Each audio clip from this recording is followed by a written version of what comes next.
Hello friends, तो आज हम लोग देखने जा रहे हैं कि ईएफ कोर क्या होता है। देखिए फ्रेंड्स, एंटिटी फ्रेमवर्क क्या होता है। ये ऑब्जेक्ट रिलेशनल मैपर होता है हमारे डॉट नेट के लिए, जिसकी मदद से हम लोग डेटाबेस के साथ इंटरैक्ट कर सकते हैं। तो देखिए, ये दो तरीके का होता है। एक तो डेटाबेस फर्स्ट अप्रोच यूज़ करते हैं और इसमें कोड फर्स्ट अप्रोच हम लोग यूज़ करते हैं। यहाँ पर क्या होता है, जो सी शार्प की क्लासेस हैं हमारी, वो डेटाबेस की टेबल बन जाती है और जो ऑब्जेक्ट्स हैं वो डेटाबेस के रोज बन जाते हैं। कुछ इंपॉर्टेंट टर्मिनोलॉजीज हैं यहाँ पर हमारे कोड फर्स्ट अप्रोच के लिए। तो देखिए, डीबी कंटेक्स्ट क्या करता है, ये मेरी मेन क्लास होती है जो डेटाबेस के साथ इंटरैक्ट करती है। कोड फर्स्ट अप्रोच में हम लोग इस क्लास को बनाते हैं। जो डीबी सेट होता है वो क्या करता है, डीबी सेट टी, ये रिप्रेजेंट करता है एक टेबल को हमारे डेटाबेस में। और एंटिटीज़ क्या होती हैं, हमारे सी शार्प की क्लासेस होती हैं जो कि किस में मैप हो जाती हैं, हमारे टेबल में। तो ये चीज़ हमेशा आप याद रखिएगा कि जो सी शार्प की क्लासेस हैं वो किस में मैप हो रही है, डेटाबेस के टेबल में। और जो ऑब्जेक्ट्स होते हैं वो हमारे डेटाबेस के रोज बन जाते हैं, राइट। यहाँ पर एक इम्पॉर्टेंट चीज़ आती है, माइग्रेशन। तो माइग्रेशंस क्या होते हैं फ्रेंड्स, जब भी आप कोड फर्स्ट अप्रोच करते हैं तो यहाँ पर आप क्या करते हो, सारा कोड पहले लिखते हो और डेटाबेस जो है वो आपका बाद में बन जाता है। तो माइग्रेशंस आपको कमांड रन करनी पड़ती है अपने पैकेज मैनेजर कंसोल में, जिसकी हेल्प से आप लोग क्रिएट कर सकते हो या फिर अपडेट कर सकते हो अपने डेटाबेसेस को। तो ये फ्रेंड्स मेरा स्ट्रक्चर है मेरे कोड फर्स्ट अप्रोच के प्रैक्टिकल का। तो मैं आपको सीधे प्रैक्टिकल पे ले चलती हूँ। यहाँ पर देखिए फ्रेंड्स, मैं क्या कर रही हूँ, सबसे पहले मैं क्या करूँगी, अपने टूल्स में जाके न्यूगिट पैकेज मैनेजर में फ्रेंड्स मैं अपने इन 3 पैकेजेस को यहाँ से इंस्टॉल कर लूँगी, राइट। तो इन तीनों पैकेजेस को हम लोग इंस्टॉल कैसे करते हैं, आइए देखते हैं। 2 तरीके से आप कर सकते हो, या तो टूल्स में जाइए, न्यूगिट पैकेज मैनेजर कंसोल में, यहाँ पे आप एक एक करके पैकेज को इंस्टॉल कर लीजिए।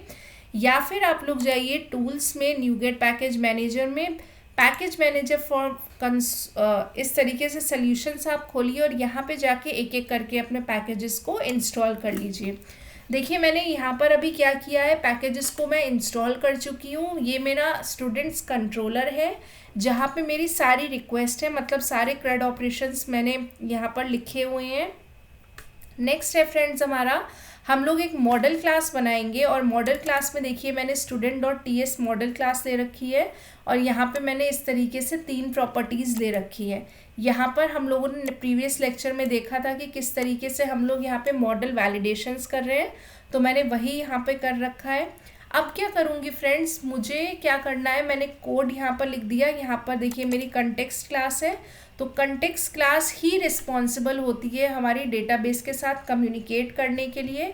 और जो डीबी सेट है ये क्या करता है, ये एक टेबल को रिप्रेजेंट करता है, जहाँ पर ये जो मेरी जो भी यहाँ पर ये इस तरीके से प्रॉपर्टीज़ है वो क्या बन जाएंगी, हमारे हर रो जो है वो इसके करस्पॉन्डिंग हमारी एक एंट्री होगी।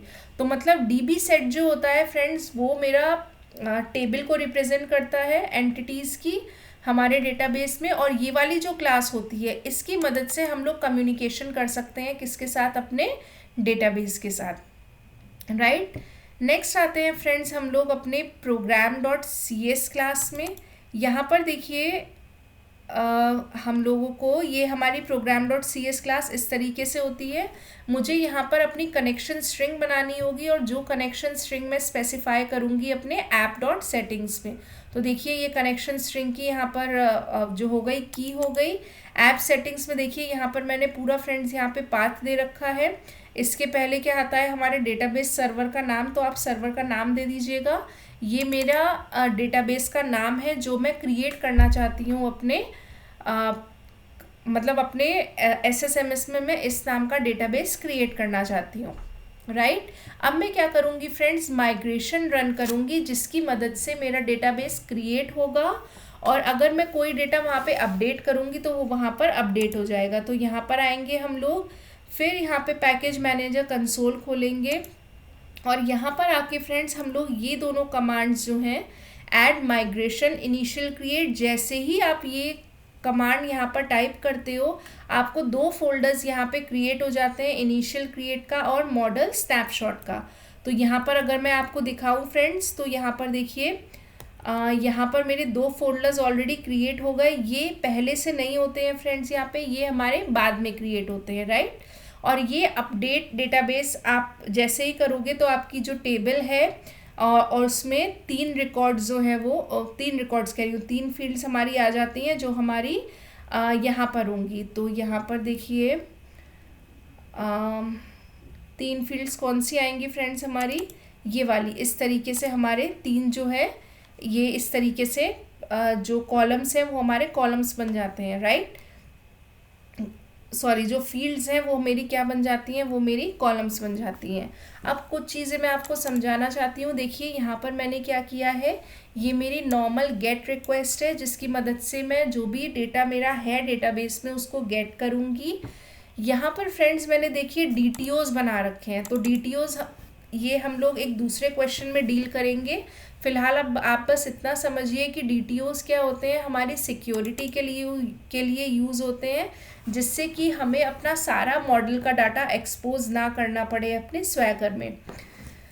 तो यहाँ पर इस तरीके से मैंने कर रखा है। जब ID से होगा तो मेरा जो इन्फॉर्मेशन है वो रिटर्न होगी। अगर आपको DTO के बारे में जानना है तो प्लीज़ मेरी नेक्स्ट वीडियो में देखिए, वहाँ पे मैंने डिटेल में बता रखा है। ये मैंने पोस्ट रिक्वेस्ट कर रखी है। अगर मुझे क्या करना है, किसी डेटा को इंसर्ट करवाना है अपने डेटाबेस में, तो यहाँ पर देखिए ये मॉडल स्टेट हम लोग देख चुके हैं लास्ट लेक्चर में। अगर ये वैलिड होगा तो ये ऑटोमेटिकली नेक्स्ट लाइन, मतलब ये वाली लाइन्स आपकी एग्जीक्यूट होगी, वरना आपका ये रिटर्न करवा देगा एक बैड रिक्वेस्ट को। नेक्स्ट आते हैं हम लोग अपडेट में। तो यहाँ पर हमारा क्या हो रहा है, स्टूडेंट का रिकॉर्ड अपडेट होगा और लास्ट आएगा हमारा डिलीट स्टूडेंट। यहाँ पर क्या होता है, हमारा कोई भी रिकॉर्ड हमारे स्वैगर से डिलीट हो जाएगा। तो ये हमारा बेसिक यहाँ पर मैंने आपको कंट्रोलर्स एक्सप्लेन कर दिए। अब देखिए जैसे ही मैं यहाँ पर इसको रन करूँगी तो देखिए मेरा स्वैगर जो है वो कुछ इस तरीके से दिखेगा। मुझे गेट रिक्वेस्ट चाहिए तो यहाँ पे ट्राई इट आउट क्लिक करिए, एग्जीक्यूट करिए। यहाँ पर देखिए फ्रेंड्स आपकी इस तरीके से दो रिकॉर्ड्स थे वो इंसर्टेड आ गए। अगर आपको सपोज कुछ रिकॉर्ड को इंसर्ट करवाना है तो फ्रेंड्स यहाँ पे मैंने ID कॉलम को जो है वो आइडेंटिटी बना रखा है। यहाँ पे मैं कुछ लूँगी नहीं, तो यहाँ पर इसको ट्राई इट आउट करिए। ID में कुछ मत लीजिए क्योंकि आपने ID को जो मैंने अपने एक्सपेरिमेंट में किया है उसमें मैंने क्या किया है, ID को आइडेंटिटी ले लिया है। तो यहाँ पे आप कुछ भी कर लीजिए लाइक पीहा, और यहाँ पर आप दे दीजिए 60 और एग्जीक्यूट कर दीजिए। तो ये रिकॉर्ड यहाँ पर इंसर्ट हो जाएगा फ्रेंड्स। रिकॉर्ड इंसर्ट हो गया। अगर आपको देखना है रिकॉर्ड फिर से तो यहाँ पर आप लोग फिर से एग्जीक्यूट करिए। यहाँ पर देखिए ये रिकॉर्ड आपका यहाँ पर इंसर्ट होगा। तो ये होता है आपका code first approach. I hope ये चीज़ आपको क्लियर हुई। नेक्स्ट आते हैं जल्दी से हम लोग अपने डेटाबेस फर्स्ट अप्रोच में। मैं स्लाइड शो कर देती हूँ फ्रेंड्स।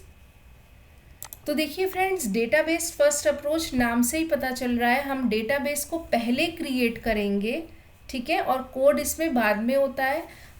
इसमें हमें एंटिटी क्लासेस को, मॉडल्स को और कॉन्टेक्स्ट क्लास कुछ भी नहीं बनानी पड़ती है। ये सब हमारी पहले से नहीं, हम जैसे ही स्कैफोल्ड की कमांड लिखते हैं तो ये सारी क्लासेस हमारी ऑटोमेटिकली क्रिएट हो जाती हैं।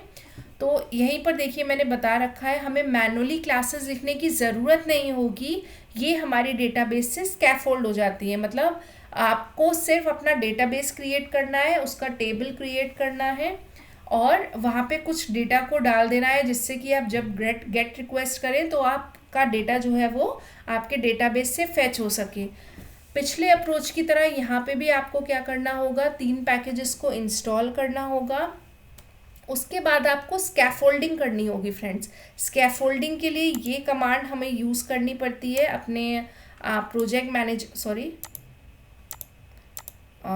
फ्रेंड्स, हमें अपने पैकेज मैनेजर कंसोल में ये कमांड जो मैंने आपको दिखाई वो जैसे ही आप एंटर करेंगे तो आपके DB कंटेक्स्ट क्लासेस और एंटिटी क्लासेस अपने आप क्रिएट हो जाती हैं, राइट। तो DB कंटेक्स्ट क्लास क्या होती है फ्रेंड्स, ये हमारी डेटाबेस टेबल को रिप्रेजेंट करती है, ठीक है।